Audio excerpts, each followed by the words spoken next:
Imagina un invierno ruso implacable en el año 1570.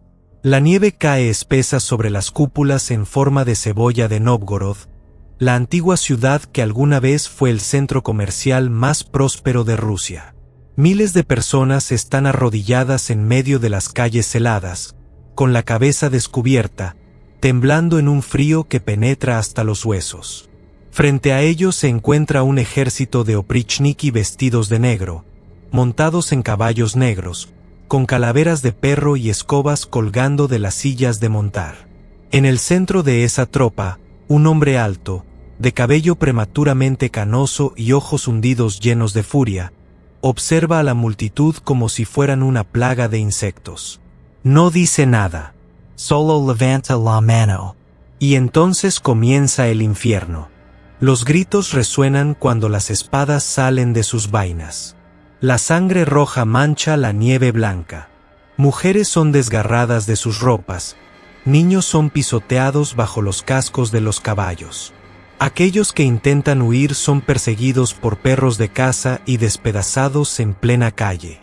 Algunos son atados y les vierten agua hirviendo sobre la cabeza hasta que la piel se desprende. Otros son arrojados al río Volkhov congelado, dejando solo agujeros negros en la superficie del hielo. Durante 5 semanas de horror, se estima que entre 2.000 y 60.000 habitantes de Novgorod, casi toda la población de la ciudad, fueron masacrados por orden de un solo hombre. Ese hombre era Iván IV Vasilievich, el primer zar de toda Rusia, conocido en la historia con un nombre que provoca escalofríos: Iván el Terrible. No fue simplemente un rey cruel. Fue la encarnación del miedo más primitivo que un ser humano puede infligir a sus semejantes. Un hombre que en su momento fue de inteligencia sobresaliente, que reformó el país, que duplicó el territorio ruso, pero que también mató con sus propias manos a su hijo mayor en un acceso de ira. Un soberano que construyó el Estado ruso moderno, y al mismo tiempo, convirtió el Kremlin en una gigantesca cámara de torturas. La historia de Iván el Terrible no es solo la de un tirano. Es la historia de cómo el poder absoluto puede transformar a un ser humano en un monstruo. De cómo el miedo puede corroer la razón desde dentro. De cómo un niño huérfano de la realeza, criado entre intrigas y traiciones, puede convertirse en la pesadilla más grande de su propio pueblo. En esta serie Tragedias Reales, vamos a adentrarnos en las sombras más profundas de la historia humana para explorar a los miembros masculinos de la realeza más crueles y despiadados que hayan existido. Y no hay mejor punto de partida que Iván el Terrible, el zar que convirtió Rusia en un mar de sangre durante medio siglo de reinado. Hoy vamos a desentrañar su vida, desde el niño solitario y huérfano en el trono, pasando por el rey reformador y brillante, hasta el monstruo enloquecido que destruyó con sus propias manos todo lo que había construido.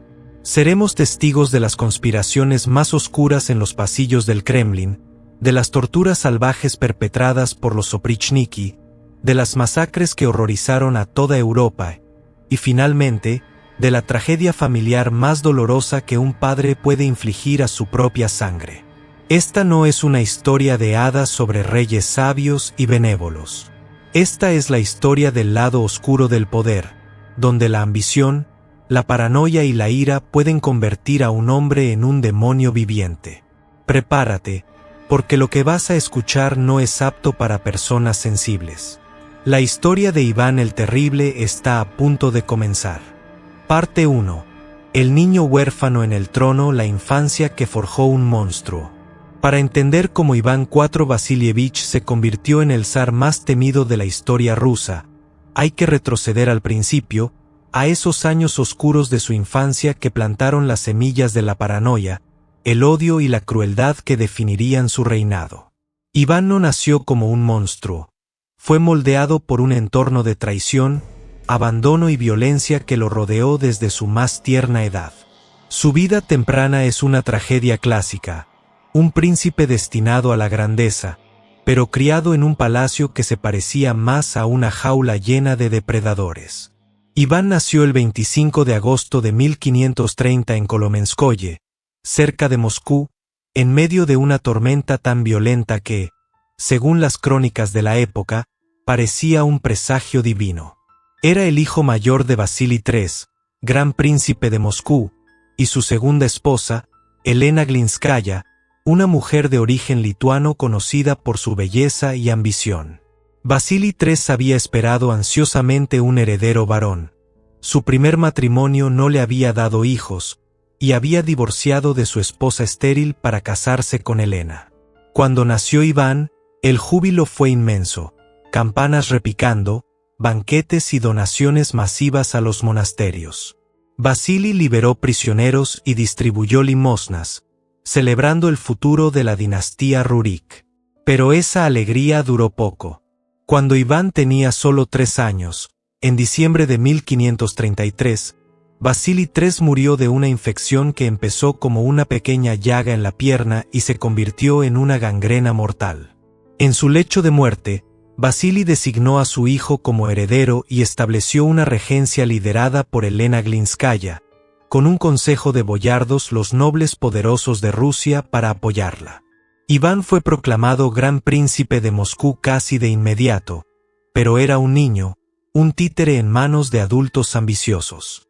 Elena Glinskaya asumió el poder con firmeza. Durante los 5 años siguientes, gobernó con mano de hierro, continuando las políticas centralizadoras de su esposo. Reformó la moneda, fortaleció las defensas de Moscú y reprimió revueltas. Rodeó a su hijo de guardias armados por temor a que los boyardos intentaran asesinarlo para usurpar el trono. Pero Elena no era querida. Provenía de una familia extranjera, y muchos boyardos la veían como una intrusa. En abril de 1538, cuando Iván tenía apenas 8 años, Elena murió repentinamente. Las crónicas y los análisis modernos sugieren que fue envenenada probablemente con arsénico o mercurio por facciones boyardas rivales. Con su muerte, Iván quedó completamente huérfano, vulnerable en un palacio lleno de lobos disfrazados de cortesanos. Aquí comienza el verdadero infierno de la infancia de Iván. Sin padres que lo protegieran, el joven gran príncipe se convirtió en el centro de una feroz lucha por el poder entre clanes boyardos. Las familias más poderosas, los Suisky, los Belsky, los Glinsky, parientes de su madre, y otros se disputaban el control de la regencia.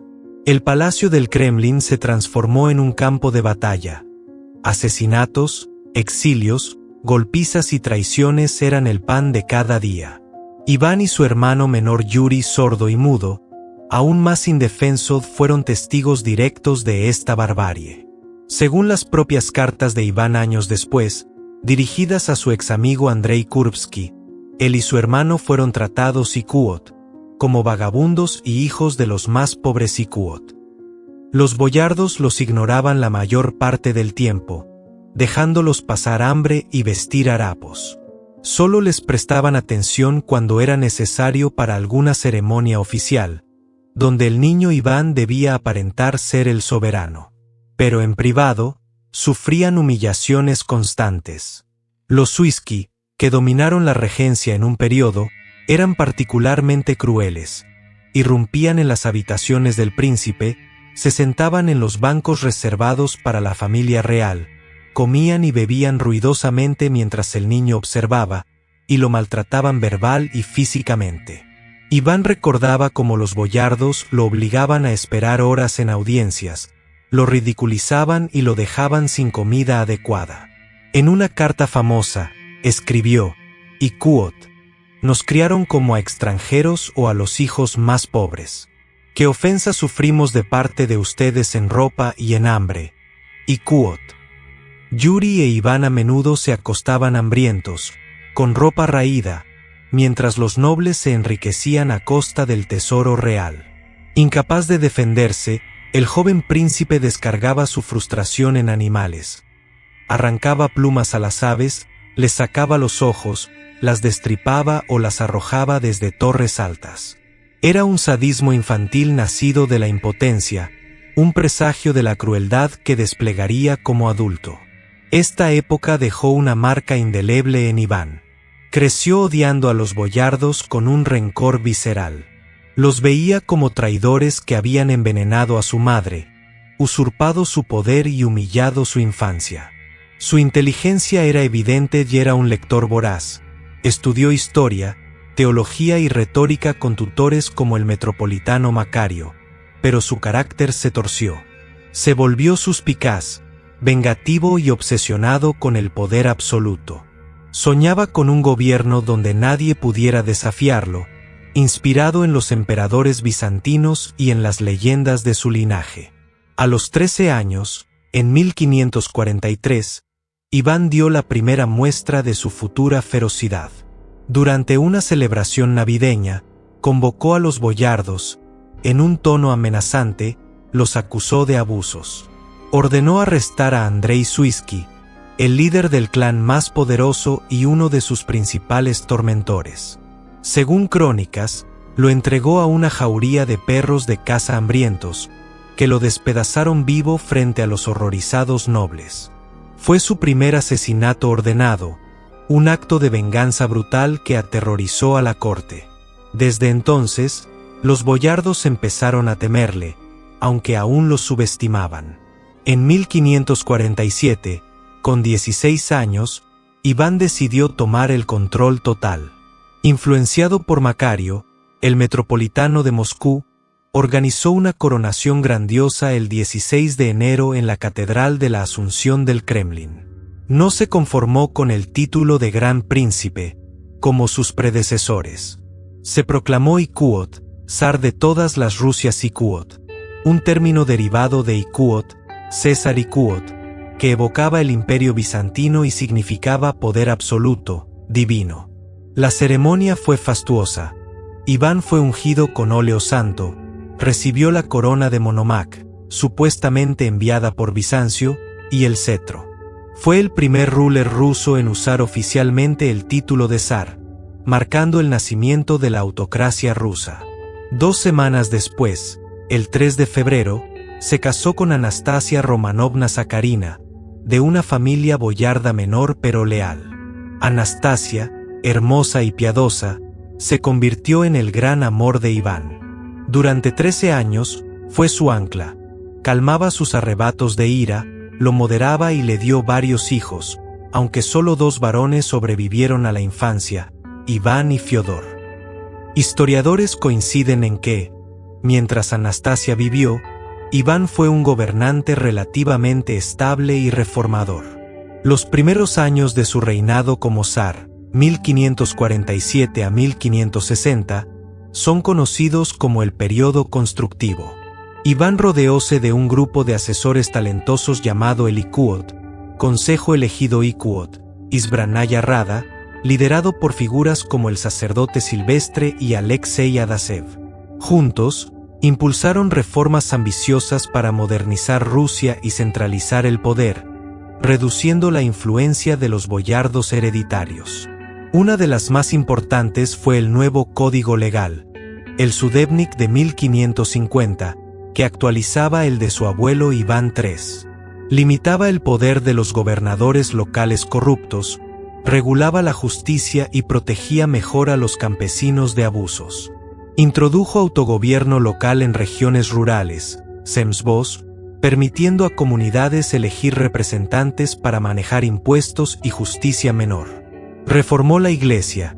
En 1547 y 1549 convocó concilios que canonizaron santos rusos, afirmaron la ortodoxia y organizaron mejor la institución eclesiástica. En lo militar, creó los Streltsí, un ejército permanente de 3.000 mosqueteros pagados por el Estado y leales solo al zar, rompiendo la dependencia de milicias boyardas. Reorganizó el servicio nobiliario, obligando a los nobles a servir al Estado a cambio de tierras.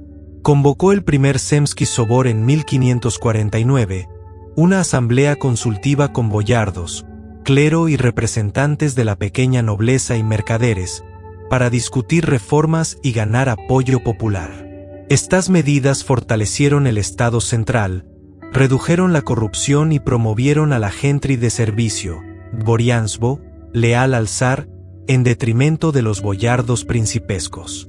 Iván también abrió relaciones comerciales con Inglaterra, vía el puerto de Arcángel, y preparó conquistas territoriales. Pero bajo esta fachada reformadora, el trauma infantil bullía. Iván nunca olvidó las humillaciones. Esto profundizó su desconfianza. En resumen, esta parte de la vida de Iván, de huérfano maltratado a zar reformador, explica la dualidad del personaje. Un hombre brillante, culto y visionario, capaz de modernizar Rusia, pero marcado por un resentimiento profundo que explotaría más tarde en terror inimaginable. Anastasia y el consejo elegido lo contuvieron temporalmente, pero las grietas ya estaban allí. El niño que vio asesinatos en el palacio y fue tratado como mendigo se convirtió en un zar que soñaba con venganza absoluta. Parte 2. La caída al abismo, la muerte de Anastasia y el nacimiento del terror. El año 1560 marcó el punto de no retorno en la vida de Iván IV. Hasta entonces, el zar había sido un gobernante contradictorio. Brillante, ambicioso, reformador, pero siempre acechado por las sombras de su infancia. Anastasia Romanovna, su esposa desde 1547, había sido la única luz capaz de contener la oscuridad que crecía dentro de él. Era la mujer que calmaba sus ataques de furia con una simple mirada, la que le susurraba al oído consejos moderados cuando los boyardos lo provocaban, la que le daba hijos y un hogar en medio del caos del Kremlin. 13 años de matrimonio habían sido, según todos los testimonios contemporáneos, el periodo más estable y humano de su reinado. Pero en el verano de 1560 todo cambió. Anastasia cayó gravemente enferma. Las crónicas hablan de una fiebre repentina, vómitos constantes y un debilitamiento progresivo que ningún médico del Kremlin pudo detener. Durante semanas, Iván no se separó de su lecho. Velaba noches enteras, rezaba con desesperación, ordenaba traer reliquias sagradas de monasterios lejanos. El 7 de agosto de 1560, Anastasia murió a los 30 años.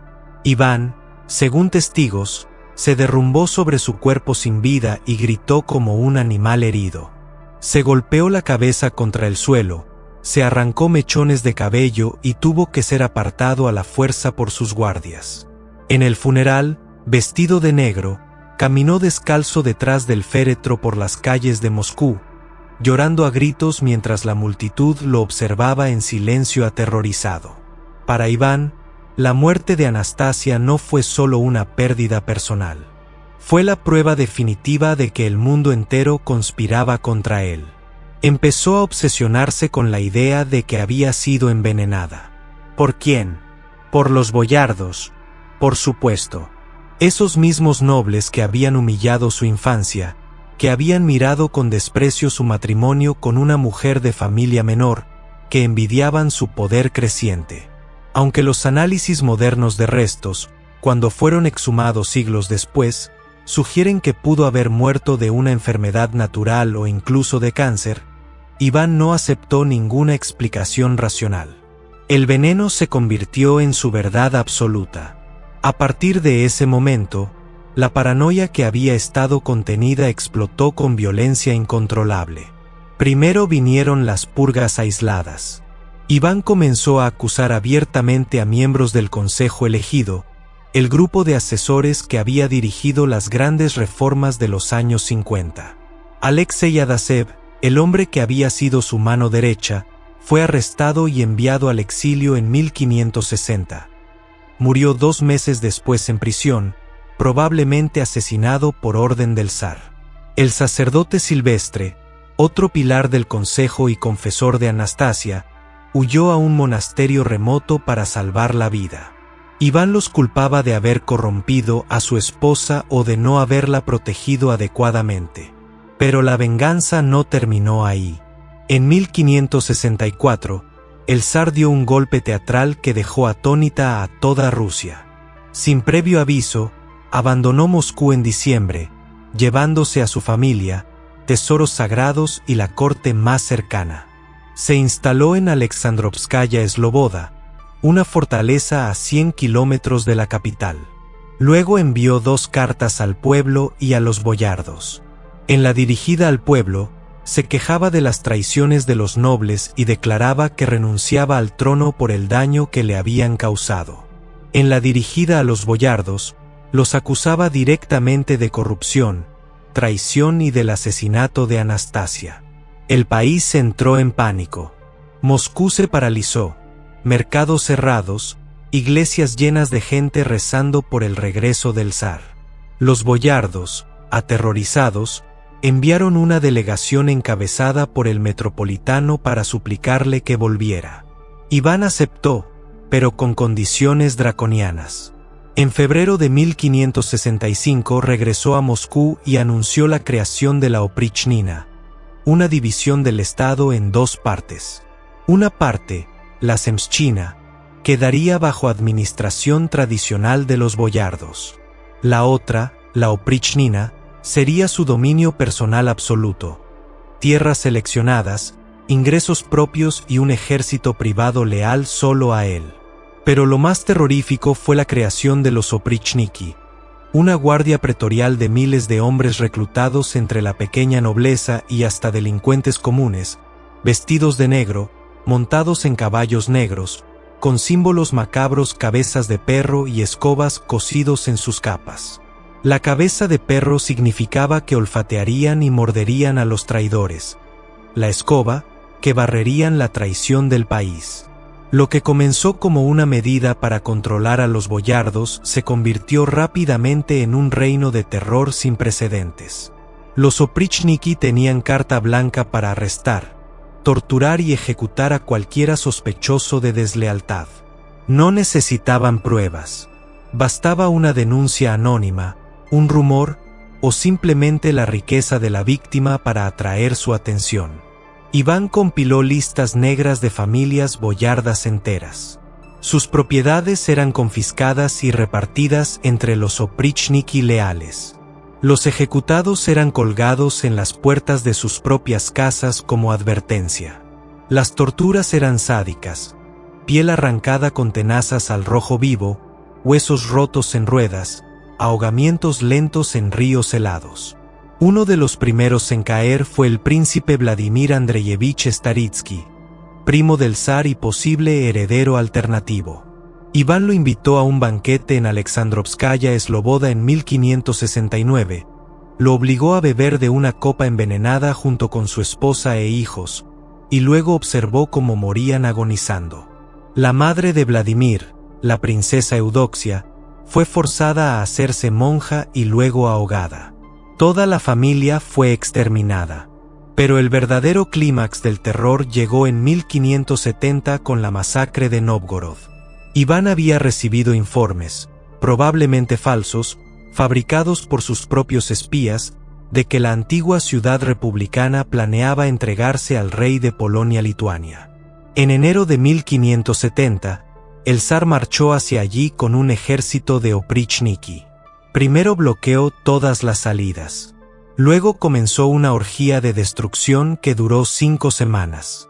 Cada día, cientos de personas nobles, clérigos, mercaderes, campesinos eran arrastradas al campamento del zar. Iván presidía personalmente las torturas. Ordenaba quemar vivos a monjes, empalar a niños, violar a mujeres antes de matarlas. Los prisioneros eran atados a trineos y arrastrados por el río Volkhov congelado hasta agujeros en el hielo, donde eran hundidos vivos. Las crónicas hablan de cuerpos flotando bajo el hielo que obstruían el flujo del río. Se estima que murieron entre 2.000 y 15.000 personas en la ciudad y sus alrededores. Algunas fuentes contemporáneas exageran hasta 60.000. Pero incluso la cifra más baja es aterradora para una ciudad de aquel tamaño. Cuando los Oprichniki entraron en la ciudad, saquearon iglesias, destruyeron archivos históricos y quemaron casas. Nóvgorod, que había sido el corazón comercial y cultural de la Rusia medieval, quedó reducida a una sombra. Iván incluso ordenó profanar la catedral de Santa Sofía. Después de Nóvgorod, el terror se volvió contra los propios opríchniki. Iván empezó a sospechar que ellos también conspiraban. En 1572, de forma tan repentina como la había creado, disolvió la Oprichnina. Cientos de sus antiguos guardias negros fueron ejecutados. Sus líderes, como Maliuta Skuratov, el verdugo más sanguinario, fueron eliminados uno tras otro. En esta fase de su reinado, Iván ya no era el reformador visionario de los años 50. Se había convertido en un tirano errático, ebrio de poder y miedo. Vivía recluido en Alexandrovskaya Sloboda, rodeado de un harén de concubinas y de bufones grotescos. Organizó bodas macabras, se casó hasta 7 veces más después de Anastasia, aunque la iglesia solo reconocía 3, y obligó a nobles a participar en ceremonias humillantes vestidas de monjes o animales. Su salud mental se deterioraba visiblemente. Sufría ataques de ira incontrolables, alucinaciones y episodios de depresión profunda. Los embajadores extranjeros que lo visitaron en esta época lo describían como un hombre de mirada salvaje, cabello y barba desordenados, manos temblorosas. Uno de ellos, el inglés Jerome Horsey, contó cómo Iván, en un arranque, golpeó el suelo con su bastón de hierro puntiagudo hasta hacer saltar chispas, gritando que todos lo traicionarían. La Rusia que había empezado a modernizarse en los años 50 se hundía ahora en el caos. Las guerras continuaban, contra Polonia, Suecia, los tártaros, pero el tesoro estaba exhausto por el terror interno. Los campos quedaron abandonados porque los campesinos huían de los opríchniki. El hambre y las epidemias azotaban el país. Y en medio de esta pesadilla, Iván seguía buscando traidores, pero el camino ya estaba trazado. El niño huérfano que juró no volver a ser débil se había convertido en el monstruo que devoraría a su propia familia. Parte 3. El regicidio familiar y el golpe que mató a su hijo y selló su condena. El terror de la Oprichnina había terminado oficialmente en 1572, pero el monstruo que Iván había liberado no desapareció. Simplemente cambió de forma. Los opríchniki fueron disueltos, sus líderes ejecutados, sus tierras redistribuidas. Rusia respiraba aliviada por un momento, creyendo que lo peor había pasado. Pero el zar ya no era el mismo hombre. La paranoia se había convertido en su segunda piel. Cada mirada, cada susurro, cada silencio era una amenaza. Vivía convencido de que todos, incluso los más cercanos, conspiraban para derrocarlo o envenenarlo como habían hecho con Anastasia. En los años siguientes, Iván se hundió en un ciclo de matrimonios frenéticos, guerras agotadoras y arrebatos de violencia cada vez más impredecibles. Se casó 5 veces más después de la muerte de Anastasia, algunas bodas ni siquiera fueron reconocidas por la iglesia, buscando desesperadamente una mujer que llenara el vacío que ella había dejado. Ninguna lo logró. Ana Koltovskaya, su cuarta esposa, fue tonsurada como monja en 1575 tras apenas 2 años de matrimonio. Marfa Sobakina, la quinta, murió misteriosamente 15 días después de la boda. Iván juró que envenenada. Anna Vasilchikova, la sexta, corrió la misma suerte, confinada en un convento. La séptima, Vasilisa Melentieva, fue ejecutada junto con su supuesto amante tras ser sorprendida por el zar. Estas uniones no eran solo caprichos de un viudo, eran rituales macabros. Iván obligaba a las novias a pasar por pruebas de pureza humillantes, organizaba banquetes donde los invitados eran forzados a disfrazarse de animales o monjes, y convertía las noches de bodas en espectáculos grotescos ante la corte aterrorizada. Alexandrovskaya Sloboda, su residencia principal, se parecía más a un manicomio que a un palacio real. Bufones deformes, enanos, osos domesticados para atacar a los invitados, y un harén de concubinas que el zar cambiaba según su humor. Pero el verdadero drama familiar se centraba en sus hijos sobrevivientes: Iván Ivanovich, el heredero, y Fiodor, el menor. Iván Ivanovich, nacido en 1554, había sido educado como futuro zar. Alto, apuesto, culto, compartía el temperamento violento de su padre, pero también su inteligencia. Desde joven acompañó a Iván en campañas militares y en las sesiones de tortura de la Oprichnina. Algunos cronistas dicen que el príncipe heredero disfrutaba de la crueldad tanto como su padre. Otros aseguran que empezó a horrorizarse ante la locura creciente del zar. Lo cierto es que, a medida que Iván IV envejecía y su salud se deterioraba, el príncipe Iván se convirtió en la única figura capaz de gobernar Rusia tras su muerte. Fiodor, en cambio, era débil, piadoso y de salud frágil, incapaz de reinar solo. El conflicto explotó en 1581. La causa inmediata fue una mujer, Yelena Sheremeteva, la tercera esposa de Iván Ivanovich, que estaba embarazada de varios meses. Una tarde de noviembre, en Alexandrovskaya Sloboda, Iván IV encontró a Yelena en una sala del palacio. Según las crónicas, principalmente la de Jerome Horsey y relatos rusos posteriores, la princesa estaba reclinada en un banco, vestida con una camisola ligera, quizá por el calor de la estancia o porque descansaba. Iván, en un ataque de ira irracional, la acusó de vestir de forma indecente y de no mostrar el respeto debido a su suegro. Sin mediar más palabras, se abalanzó sobre ella y la golpeó salvajemente con su bastón de hierro puntiagudo, el mismo que usaba para golpear el suelo en sus crisis de furia. Los golpes fueron tan brutales que Yelena sufrió un aborto espontáneo esa misma noche. El feto murió en su vientre.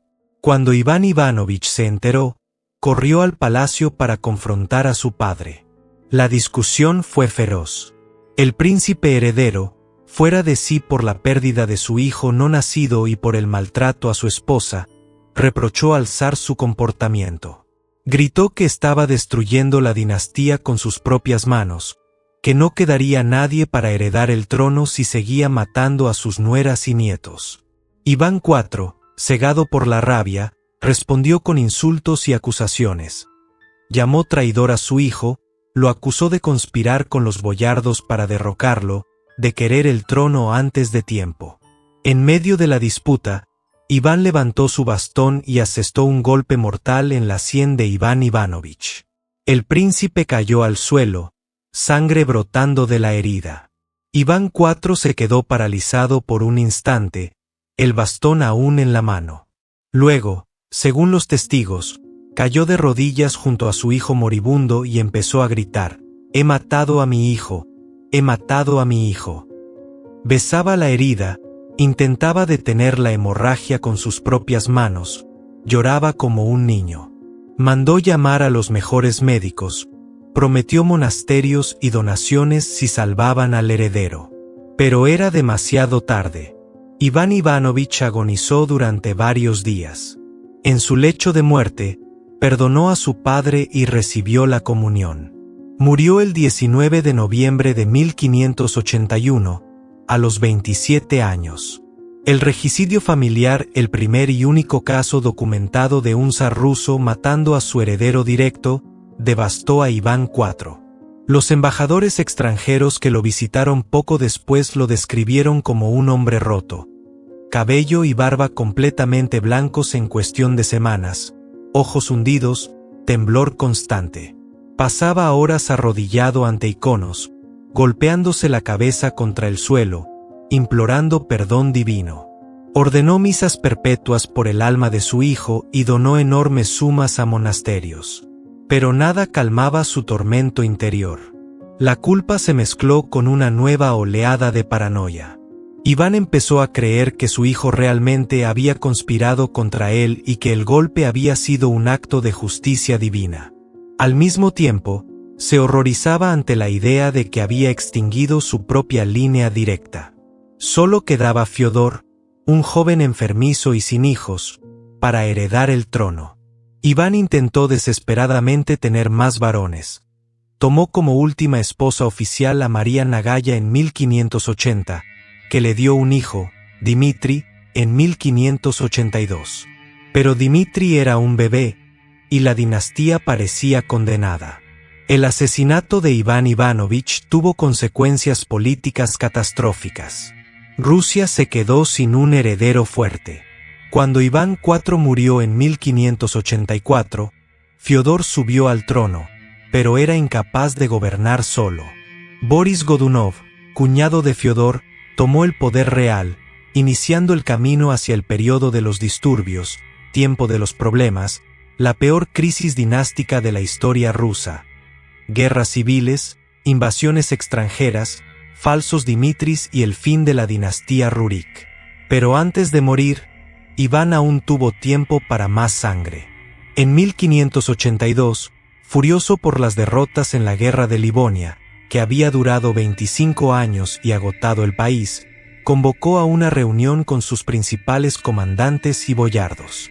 En un arrebato, acusó a varios de traición y ordenó ejecuciones inmediatas. Uno de ellos, el príncipe Iván Borotinsky, fue torturado personalmente por el zar. Le pusieron una corona de hierro al rojo vivo sobre la cabeza hasta que murió. También ejecutó a familias enteras de boyardos que habían servido lealmente durante décadas. Sus métodos eran cada vez más sádicos: empalamientos, desollamientos vivos, quemaduras lentas. Un testigo inglés contó cómo Iván obligaba a los condenados a sentarse sobre barriles de pólvora y los hacía explotar en fiestas. Su salud se derrumbaba rápidamente. Sufría de osteofitosis severa, crecimientos óseos que lo deformaban, probablemente sífilis terciaria, contratada en sus excesos sexuales, y envenenamiento crónico por mercurio usado como medicamento por sus médicos. Su cuerpo se hinchaba, olía a podrido, y apenas podía caminar sin bastón. En sus últimos meses, Iván se obsesionó con la brujería. Mandó traer a decenas de brujas laponas desde el norte para que le predijeran el futuro. Ellas le dijeron que moriría el 18 de marzo de 1584. Iván se burló, diciendo que las haría quemar por mentirosas. Pero ese día, tras jugar una partida de ajedrez con su favorito Boris Godunov, se sintió mal. Se recostó, pidió que lo vistieran con hábitos monásticos para morir como monje, una tradición rusa, y de repente cayó muerto. Tenía 53 años. Los análisis modernos de sus restos, exhumados en los años 60, revelaron niveles altísimos de mercurio en huesos y cabellos suficientes para causar locura y muerte. Muchos historiadores creen que fue envenenado por Godunov o sus aliados, que veían en el zar moribundo una amenaza para la sucesión. Con su muerte terminó el reinado más sangriento de la historia rusa. Iván había duplicado el territorio del país, conquistando Kazán, Astracán y Siberia. Había modernizado el estado en sus primeros años. Pero acá, el zar que soñaba con un Rusia eterna mató al único heredero capaz de continuarla. Parte 4. Las conquistas sangrientas: Kazán, Astracán y el camino a Siberia que costó un mar de sangre. Mientras Iván el Terrible hundía Rusia en un abismo de terror interno, sus ojos nunca dejaron de mirar hacia afuera. La paranoia que lo devoraba por dentro se alimentaba de un sueño grandioso: restaurar la grandeza de la antigua Rus de Kiev, reunir todas las tierras rusas bajo un solo cetro, y sobre todo, convertirse en el heredero legítimo del imperio bizantino caído. Para él, cada conquista no era solo expansión territorial. Era una cruzada divina contra los infieles tártaros, una venganza histórica y una prueba de que Dios lo había elegido. Y la primera gran prueba llegó en 1552, la conquista de Kazán. Durante siglos, el Kanato de Kazán había sido una espina clavada en el costado de Rusia. Situado en el Volga medio, sus jinetes tártaros realizaban incursiones constantes, saqueaban aldeas, capturaban decenas de miles de rusos para venderlos como esclavos en los mercados de Crimea y Asia Central. Iván, desde niño, había oído historias de horror sobre estas razzias. Cuando subió al trono, juró destruirlos. En 1551 ordenó construir una fortaleza rusa en la confluencia del Sviaga y el Volga, a solo 30 kilómetros de Kazán, como provocación directa. El Khan Yadigar Muhammad respondió atacando la obra, pero fue repelido.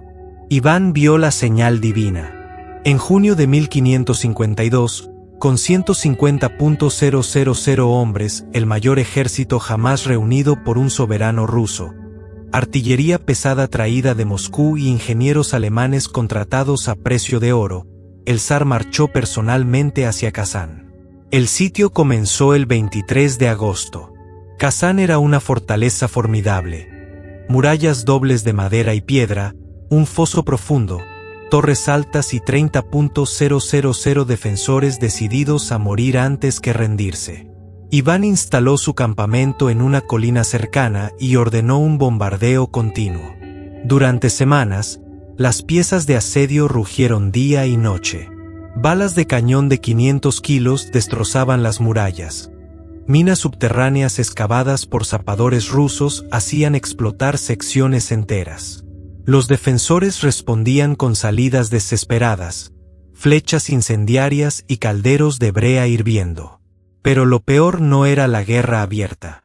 Era el hambre. Iván ordenó cortar todos los suministros. Los tártaros dentro de la ciudad comenzaron a comerse primero los caballos, luego los perros y gatos, luego la cuero hervido. Crónicas rusas cuentan que madres devoraban a sus propios hijos muertos para sobrevivir. Los defensores, en un acto de desafío macabro, arrojaban cuerpos hinchados por encima de las murallas para mostrar que preferían la muerte a la rendición. El 2 de octubre de 1552 llegó el asalto final. Iván dividió su ejército en varias columnas. Al amanecer, 50 toneladas de pólvora colocadas en túneles bajo las murallas explotaron simultáneamente. El estruendo fue tan fuerte que se oyó a decenas de kilómetros. Secciones enteras de la fortificación volaron por los aires, sepultando a cientos de defensores bajo escombros. Por las brechas abiertas irrumpieron los streltsí y la caballería noble. Lo que siguió fue una carnicería sin cuartel.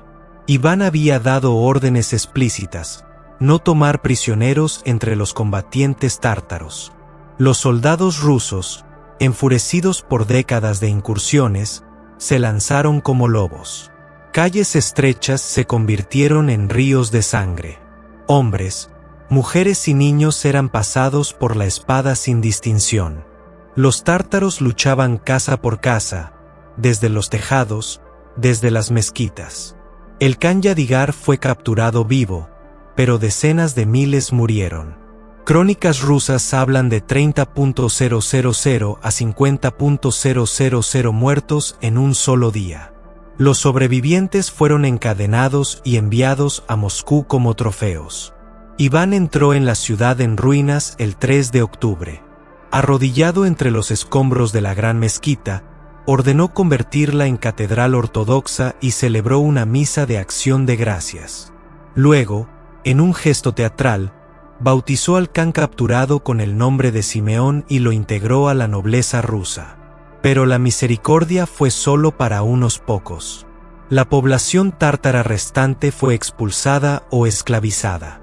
Kazán, la joya del Volga, quedó reducida a una guarnición rusa. La victoria fue celebrada en Moscú con campanas repicando durante días. Se construyó la Catedral de San Basilio en la Plaza Roja, ese edificio de cúpulas multicolores que hoy es símbolo de Rusia precisamente para conmemorar la toma de Kazán. Iván se autoproclamó zar de Kazán, incorporando el título a su nombre oficial. 4 años después, en 1556, llegó el turno de Astracán. El Kanato de Astracán, en la desembocadura del Volga, controlaba el comercio con Persia y Asia Central. Su conquista abriría el camino al Caspio. Esta vez no hizo falta un sitio largo. Un ejército ruso de 30.000 hombres bajó por el río y aplastó a las fuerzas del Khan Jamgurchi en una batalla abierta. Astracán cayó casi sin resistencia. Iván ordenó ejecutar al Khan y a su familia, pero esta vez permitió que parte de la población tártara permaneciera bajo gobierno ruso. El Volga entero, desde su nacimiento hasta el mar Caspio, era ahora ruso. Con Kazán y Astracán sometidas, Iván miró hacia el este, Siberia. Allí no había un estado poderoso que conquistar, sino tribus dispersas bajo el débil kanato de Sibir, descendiente lejano de la Horda de Oro. En 1581, Iván concedió a la poderosa familia de mercaderes Stroganov el derecho de colonizar tierras más allá de los Urales. Los Stroganov contrataron a un atamán cosaco llamado Yermak Timofeyevich, un antiguo bandido buscado por la justicia, y le dieron 840 hombres armados. Yermak cruzó los Urales en septiembre de 1581 con una fuerza ridículamente pequeña. El Khan Kuchum de Sibir lo subestimó.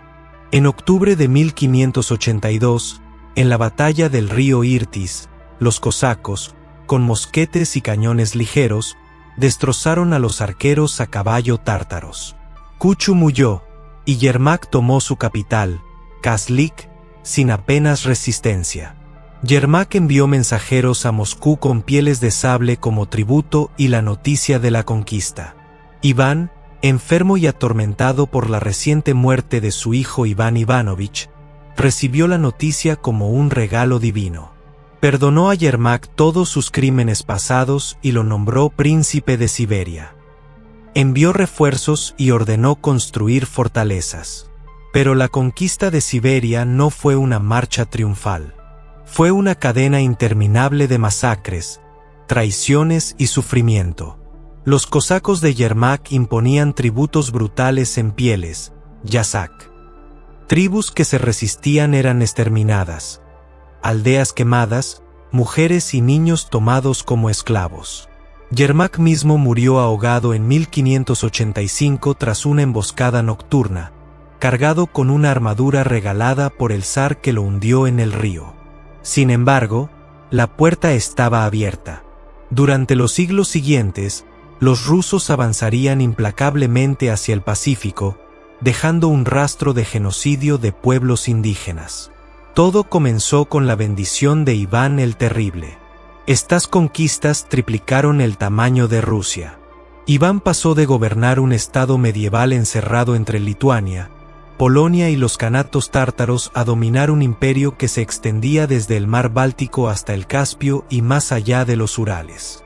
Abrió rutas comerciales seguras por el Volga, enriqueció el tesoro con tributos y esclavos, y consolidó la identidad rusa como potencia euroasiática. Pero el precio fue monstruoso. Las guerras contra Kazán y Astracán costaron decenas de miles de vidas rusas también. Soldados muertos por enfermedades, hambre y combates. Los campos quedaron sin manos para cultivar durante años. El tesoro se agotó en campañas posteriores, especialmente la desastrosa Guerra de Livonia, 1558 a 1583, donde Iván intentó conquistar acceso al Báltico pero terminó perdiendo territorios y enfrentando una coalición de Polonia, Suecia y Dinamarca. Y mientras celebraba victorias externas, el terror interno no cesaba. Los mismos soldados que regresaban triunfantes de Kazán eran enviados luego a masacrar boyardos en la Oprichnina. La gloria militar y la tiranía doméstica se alimentaban mutuamente. Cada conquista justificaba más poder absoluto, cada sospecha de traición justificaba más sangre. Iván se veía a sí mismo como un nuevo Alejandro Magno, un nuevo Constantino. Mandó pintar frescos en el Kremlin donde aparecía rodeado de enemigos vencidos. Pero en privado, en sus últimos años, confesó a sus confesores que temía haber pecado mortalmente con tanta muerte. Soñaba con tártaros resucitados que lo perseguían, con ciudades en llamas que lo reclamaban. Las conquistas le dieron inmortalidad territorial, pero también sellaron su reputación como un zar que construyó un imperio sobre montañas de cráneos tártaros. Rus, parte 5, la guerra que lo devoró todo Livonia, el sueño báltico y el colapso de un imperio. Iván el Terrible había conquistado Kazán y Astracán con una velocidad y brutalidad que aterrorizaron a sus vecinos. El Volga era ruso, Siberia se abría como un horizonte infinito de riquezas. El zar se sentía invencible, ungido por Dios para reunir todas las tierras de la antigua Rus y más allá. Pero había un sueño que lo obsesionaba desde los primeros años de su reinado adulto: un puerto libre en el mar Báltico. Rusia estaba encerrada, asfixiada. Al norte, el puerto de Arcángel congelaba 6 meses al año. Al oeste, Lituania, Polonia y la Orden Livonia controlaban la costa báltica, cobrando tributos exorbitantes por cada barco ruso que quisiera comerciar con Europa occidental. Iván soñaba con ventanas abiertas al mundo, astilleros, comercio directo con Inglaterra, Holanda y Alemania, armas modernas, artesanos extranjeros. Quería que Moscú dejara de ser una capital interior y se convirtiera en una potencia marítima. En 1558, con solo 28 años y aún en la fase buena de su reinado, Iván lanzó lo que creía que sería una guerra rápida y gloriosa, la Guerra de Livonia. El pretexto fue mínimo. La Orden Teutónica de Livonia, un remanente medieval de caballeros cruzados, había dejado de pagar un tributo simbólico que Rusia reclamaba desde siglos atrás. Iván exigió no solo el pago atrasado, sino la cesión de Narva, un puerto estratégico en el Golfo de Finlandia. Cuando la orden se negó, el zar movilizó 80.000 hombres y cruzó la frontera en enero de 1558. Los primeros años fueron un triunfo arrollador. Narva cayó en mayo tras un bombardeo devastador. Los soldados rusos entraron en la ciudad, y fieles al estilo de Iván, la saquearon sin piedad. Miles de alemanes y estonios masacrados, mujeres violadas, iglesias católicas profanadas.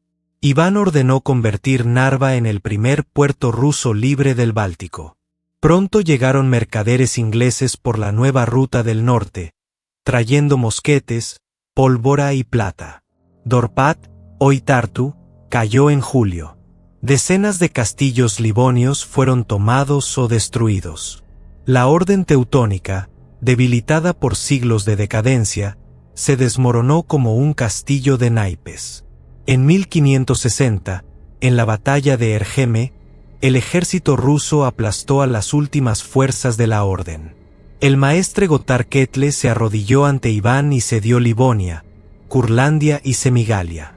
Parecía que el sueño báltico estaba al alcance de la mano. Pero Iván cometió el error más grande de su vida: subestimó a sus vecinos. Livonia no era un estado aislado. Era un tablero de ajedrez donde Polonia, Lituania, Suecia y Dinamarca jugaban desde hacía siglos. Cuando la orden colapsó, todos corrieron a tomar su parte. Polonia-Lituania, bajo el rey Segismundo II Augusto, anexó gran parte de Livonia. Suecia ocupó Estonia y Reval, Tallinn. Dinamarca tomó la isla de Osel. De repente, Iván se encontró enfrentando no a un enemigo debilitado, sino a una coalición de las potencias más fuertes del norte de Europa. La guerra, que debía durar meses, se convirtió en un conflicto de 25 años que sangraría a Rusia hasta la muerte. Entre 1560 y 1570, mientras Iván estaba ocupado con la oprichnina y las masacres internas, el frente livonio se estancó. Los rusos seguían controlando Narva y algunas fortalezas, pero no podían avanzar. Polonia-Lituania, ahora unida en la mancomunidad polaco-lituana tras la unión de Lublin 1569, se convirtió en el enemigo principal. Su rey Esteban Báthory, elegido en 1576, era un genio militar húngaro que reorganizó el ejército con tácticas modernas: húsares alados, infantería disciplinada, artillería superior. En 1579, Báthory lanzó una contraofensiva devastadora. Primero tomó Polotsk, una ciudad estratégica en el camino a Smolensk. Los rusos, debilitados por años de terror interno y epidemias, no pudieron resistir. Báthory ordenó ejecutar a todos los prisioneros rusos. Luego avanzó hacia Veliki Yeluki, que cayó en 1580 tras un sitio brutal. Iván, desde Alexandrovskaya Sloboda, enviaba órdenes contradictorias, ejecutaba generales por traición y se negaba a negociar. En 1581, Báthory sitió Pskov, la última gran fortaleza rusa antes de Novgorod. El sitio de Pskov fue una epopeya de resistencia y horror. Báthory llegó con 100.000 hombres y 31 cañones pesados. Durante 5 meses, del 18 de agosto de 1581 al 4 de febrero de 1582, bombardeó la ciudad sin descanso. Las murallas quedaron reducidas a escombros. Los defensores, comandados por el príncipe Iván Suisky, respondían con salidas desesperadas, minas contrarias y fuego griego. Dentro de la ciudad, el hambre era atroz. La gente comía gatos, ratas, cuero hervido. Cuerpos hinchados se amontonaban en las calles. Las epidemias mataban más que las balas. Iván, aterrorizado por la posibilidad de que Pskov cayera y Novgorod fuera la siguiente, recordando su propia masacre allí una década antes, envió emisarios a negociar. Pero su orgullo lo traicionaba, exigía condiciones imposibles. Báthory, por su parte, rechazó ofertas de paz mientras tuviera ventaja. El invierno ruso salvó Pskov. El frío extremo diezmó al ejército polaco-lituano. Miles murieron de disentería y escorbuto. Báthory levantó el sitio en febrero de 1582, pero la guerra continuó un año más. En 1582 se firmó la tregua de Yamsa-Polski. Iván tuvo que ceder todas sus conquistas en Livonia, Estonia y Curlandia. Rusia perdió Narva, su preciado puerto báltico. Volvió a estar encerrada, peor que antes. Suecia, por su parte, tomó Ingria y Karelia en una paz separada en 1583. El costo humano fue incalculable. En 25 años de guerra, Rusia perdió entre 200.000 y 300.000 hombres soldados, campesinos reclutados, prisioneros ejecutados. Los campos quedaron abandonados. La oprichnina había destruido la clase noble tradicional. La guerra diezmó la nueva gentry de servicio. El tesoro estaba vacío. La inflación se disparó. Epidemias y hambrunas azotaron el país entre 1570 y 1582. Iván, en sus últimos años, culpaba a todos menos a sí mismo. Ejecutaba generales que regresaban derrotados. Acusaba a los boyardos de sabotear la guerra con traiciones imaginarias. En 1581, el mismo año del sitio de Pskov y del asesinato de su hijo Iván Ivanovich, ordenó torturar y ejecutar a varios comandantes por cobardía. Uno de ellos, el príncipe Mijaíl Borotinsky, héroe de la conquista de Kazán, fue coronado con hierro al rojo vivo hasta morir. Los embajadores extranjeros que visitaron Moscú en esos años describían un país en ruinas, caminos llenos de mendigos, aldeas quemadas, iglesias sin sacerdotes. Jerome Horsey escribió que Rusia parecía un desierto habitado por fantasmas. El sueño báltico no solo fracasó, se convirtió en la pesadilla que aceleró el colapso de todo lo que Iván había construido. En privado, el zar empezó a admitir su fracaso. En cartas a monasterios, pedía oraciones por los muertos en Livonia. Soñaba con soldados sin cabeza que lo perseguían, con Báthory riéndose de él desde un trono en Narva. Su salud se derrumbaba. El mercurio que tomaba como medicina lo envenenaba lentamente, provocándole temblores, alucinaciones y dolores insoportables. La guerra de Livonia no fue solo una derrota militar. Fue el espejo donde Iván vio reflejado el fracaso de su reinado entero. Un hombre que había conquistado imperios al este, pero que no pudo abrir una simple ventana al oeste. Un zar que había modernizado el Estado en los años 50, pero que lo destruyó con sus propias manos en los 70 y 80. Un padre que mató a su heredero en el mismo año que perdió su sueño más grande. Cuando murió en 1584, Rusia era más grande que nunca en territorio, pero más débil que nunca en su interior. La dinastía Rurik agonizaba. El tiempo de los problemas, guerras civiles, invasiones, hambre masiva estaba a la vuelta de la esquina. Iván el Terrible había querido ser recordado como el zar que abrió Rusia al mundo. En cambio, será eternamente el que la encerró en su propia oscuridad. Parte 6. El legado del terror, la Rusia que Iván dejó atrás y el eco eterno de su locura. El 18 de marzo de 1584, en el Palacio de las Facetas del Kremlin, Iván IV Vasilievich jugaba su última partida de ajedrez contra Boris Godunov, su cuñado y favorito. El zar, hinchado por la enfermedad, con la piel amarillenta y un olor fétido que impregnaba la sala, movía las piezas con manos temblorosas. De pronto, se levantó para llamar a sus sirvientes y preparar el baño. Dio 3 pasos y cayó al suelo como un saco.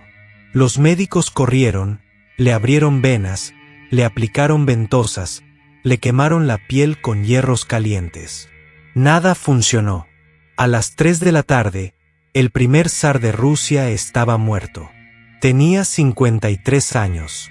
Los cronistas registraron que, antes de morir, pidió ser tonsurado como monje con el nombre de Jonás. Quería salvar su alma en el último instante, pero cuando los sacerdotes llegaron, ya no hablaba. Algunos dicen que sus ojos permanecieron abiertos, fijos en el techo, como si viera algo que nadie más podía ver. Godunov cerró personalmente esos ojos. Luego, con rapidez sospechosa, tomó el control del palacio. El funeral fue fastuoso, pero sombrío. El cuerpo, envuelto en hábitos monásticos, fue llevado a la Catedral del Arcángel Miguel.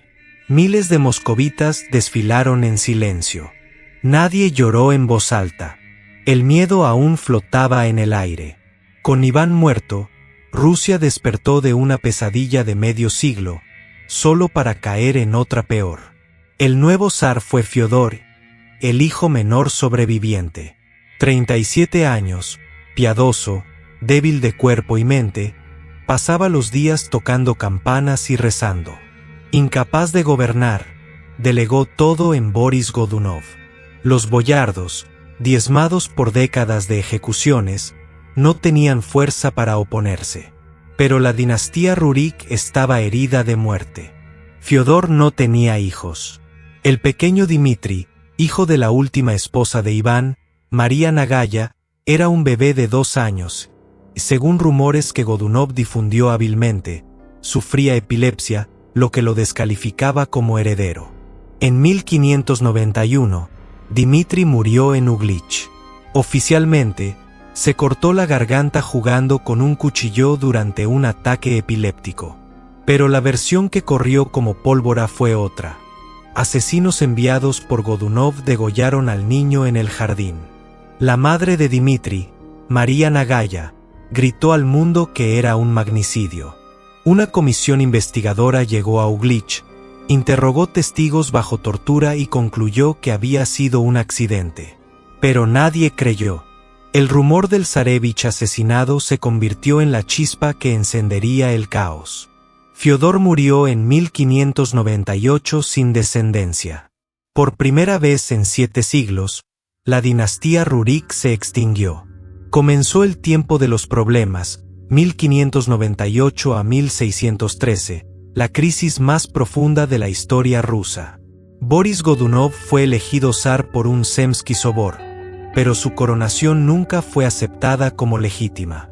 Hambrunas terribles azotaron el país entre 1601 y 1603. Lluvias heladas destruyeron cosechas, la gente comía hierba, cortezas, incluso carne humana. Moscú se llenó de cadáveres que nadie enterraba. En 1604 apareció el primer falso Dmitri, un joven que afirmaba ser el zarevich milagrosamente salvado. Apoyado por nobles descontentos y un ejército polaco-lituano, marchó sobre Moscú.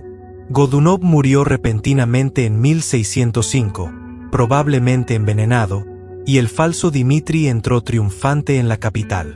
Se casó con Marina Mniszek, una noble polaca, y gobernó un año hasta que una revuelta lo linchó y quemó sus restos.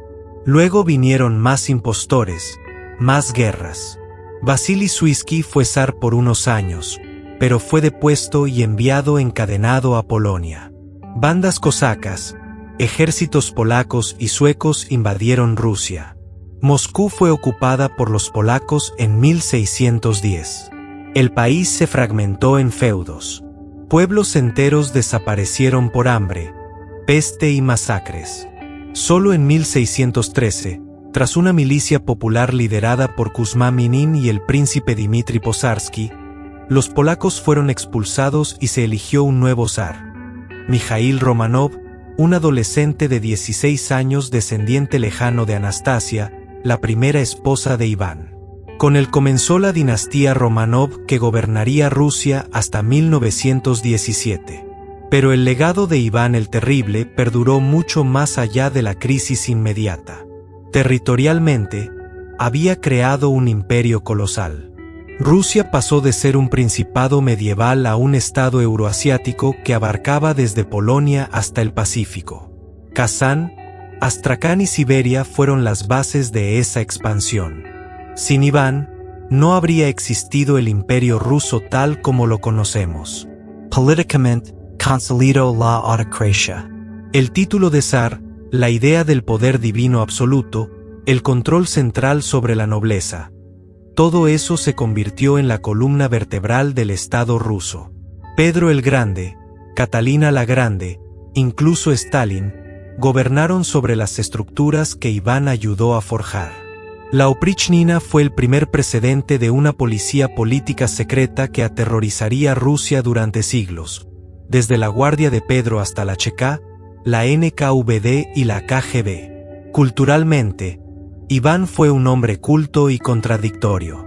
Escribió cartas furiosas pero elocuentes, compuso música sacra, debatió teología con protestantes.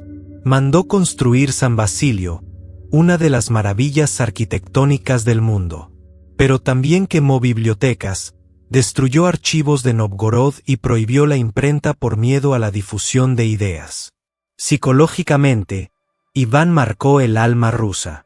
La mezcla de grandeza y sufrimiento, de orgullo imperial y trauma colectivo, de miedo al poder y sumisión al poder, tiene raíces profundas en su reinado. Los historiadores rusos han debatido durante siglos si fue un genio visionario o un psicópata. Karamzin lo llamó tirano inhumano. Pushkin escribió un drama inacabado sobre Boris Godunov donde Iván aparece como una sombra siniestra. Eisenstein lo inmortalizó en cine con una actuación aterradora de Nikolai Cherkasov. Para algunos, es el padre de la nación, para otros, su verdugo. Los análisis modernos de sus restos, realizados en los años 60, revelaron niveles letales de mercurio en huesos y cabello. Sufrió probablemente sífilis terciaria, osteofitosis deformante y envenenamiento crónico por los tratamientos de sus médicos. Eso explicaría parte de su locura, dolores constantes, alucinaciones, cambios de humor extremos. Pero no todo. El trauma infantil, la pérdida de Anastasia, la culpa por matar a su hijo. Esas heridas del alma no se curan con diagnósticos. En el siglo XX, Stalin admiraba abiertamente a Iván. Durante la Gran Purga, proyectaba la película de Eisenstein en el Kremlin. Veía en la Oprichnina un modelo para su propio terror. Cuando le preguntaron por qué mataba a tantos comunistas leales, respondió: Iván el Terrible era muy blando, mataba demasiado poco. Hoy, en Rusia, la figura de Iván sigue siendo controvertida. Para los nacionalistas, es un héroe que unificó el país y resistió a Occidente. Para los liberales, un símbolo de despotismo asiático. En 1862 se erigió una estatua en Oriol. En 2004, otra en Moscú. Pero también hay voces que piden retirarla. Al final, Iván el Terrible no fue solo un hombre. Fue un espejo. Reflejó lo peor y lo mejor de Rusia, la capacidad de grandeza inmensa y de autodestrucción igualmente inmensa. La voluntad de expandirse hasta los confines del mundo y la tendencia a devorarse a sí misma en el proceso.